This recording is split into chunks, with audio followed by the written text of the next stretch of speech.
Why, hello there, my name is DepthCharge2030, and today I'm making good on one of my promises and talking about Transformers Dark Cybertron. Now, what is Transformers Dark Cybertron? Dark Cybertron is basically the biggest event to happen in Transformers in the past year.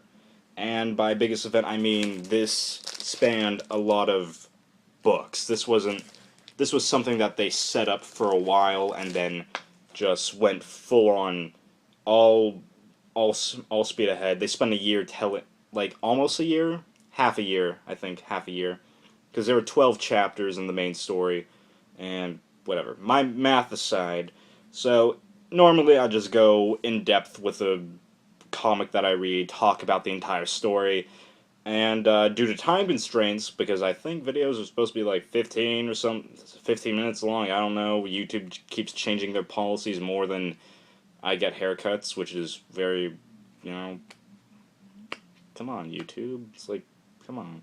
And so, yeah. Dark Cybertron, I don't even know how many comics were. I've never even counted individually. Basically, they spanned from the Robots in the Skies comic, a little bit from More Than Meets the Eye. Definitely, the entire Spotlight series that they brought back was the entire setup, basically, for a great deal of Dark Cybertron, and then the main 12 issues.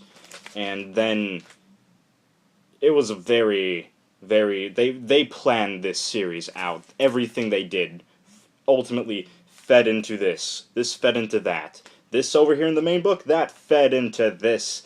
All the way at the end, they had this thing planned out, and it was glorious. So, what happens in Dark Cybertron? Basically, basically, it's this guy wanting to end all of existence. Shockwave, he acts on a millennia old plan of his that he basically had since before the war, since before uh, the first arc left Cybertron, so before all of that. This has all been leading up to this moment, and it was, I gotta say, this was a good Transformers story, and it really showed when just seeing all the characters like thrown thick and through like Shockwave's master plan, and Shockwave has one of the best lines I've ever read about wanting to end all of existence because it's the only logical thing to do. And that was great. I could go on and on for like hours talking about everything that was Dark Cybertron, but what I really want to talk about is the basically what it did. It changed the status quo for Transformers. It killed off a very popular character, Bumblebee. He's currently still dead in the comic books, and let's face it, he's going to come back sooner or later, because this book, Dark Cybertron, they didn't just kill people, they brought people back. And Nightbeat, he was dead for a while. They brought him back. They killed off Hardhead, who'd been alive for a bit. He'd shown up in the Simon Furman era of IDW Comics, and they killed him off pretty brutally in this. He just disintegrated, and then it just changed the status quo so much because at the end of this, Megatron becomes an Autobot, and if you read if you read Robots in Disguise, he was being a total jerk. He ruined their any chances of them having a normal government of electing leaders and whatnot. He just ruined that. He just up and just ruined everything Bumblebee was trying to accomplish.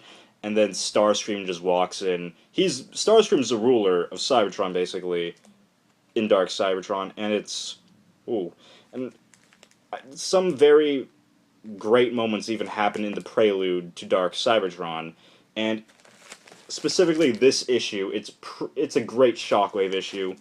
All the spotlights are pretty decent. My favorite amongst them is the Megatron spotlight because in 100 words, Megatron just rebuilds the Decepticons, and it's just a great character study of the Starscream Megatron relationship. And Optimus Prime, he even too gets like a great moment in here because ever since More Than Meets the Eye and Robots in Disguise have started, Dark Cybertron just brought back the good old Optimus Prime that we all love. Because before this, Optimus Prime, he didn't want to be Optimus Prime anymore. He was a Ryan Pax. He threw away, he cast out his Prime lineage, being like, I don't want to be a Prime anymore. They all are a bunch of jerks. I don't want to be them. And so it's just great seeing Optimus just stand up to the lineage of the Primes, standing up to the forerunner of that lineage, Nonimus, not Nonimus, Nova Prime. Nonimus was another guy. There's just so many Primes.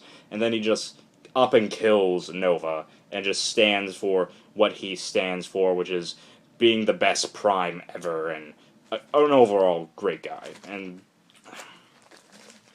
But the plot of Dark Cybertron, it was very thought out. Do I have any nitpicks?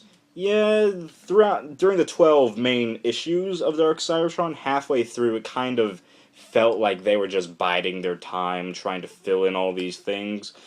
And then it's just those issues I was kind of like iffy with. The beginning of Dark Cybertron, around issue 3 to 6 was when I was like, but after that it just picked up again, just kept on going full steam ahead.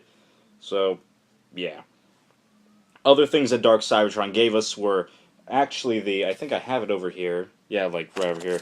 Actually gave us like gave us Windblade, and all the other female Transformers gave us Windblade, so that was cool.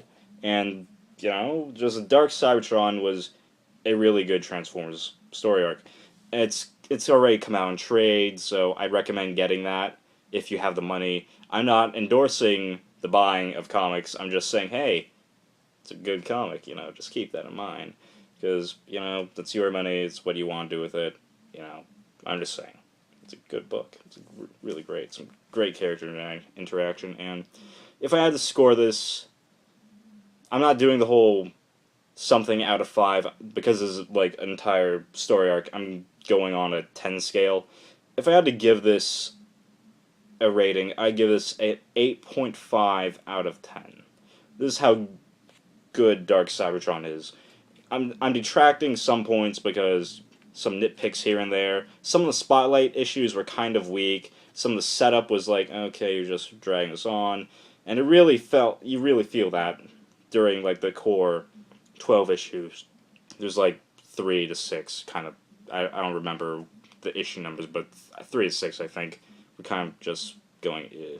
So that's those are my thoughts on Dark Cybertron. It was really good, and just saying, it's a great story overall.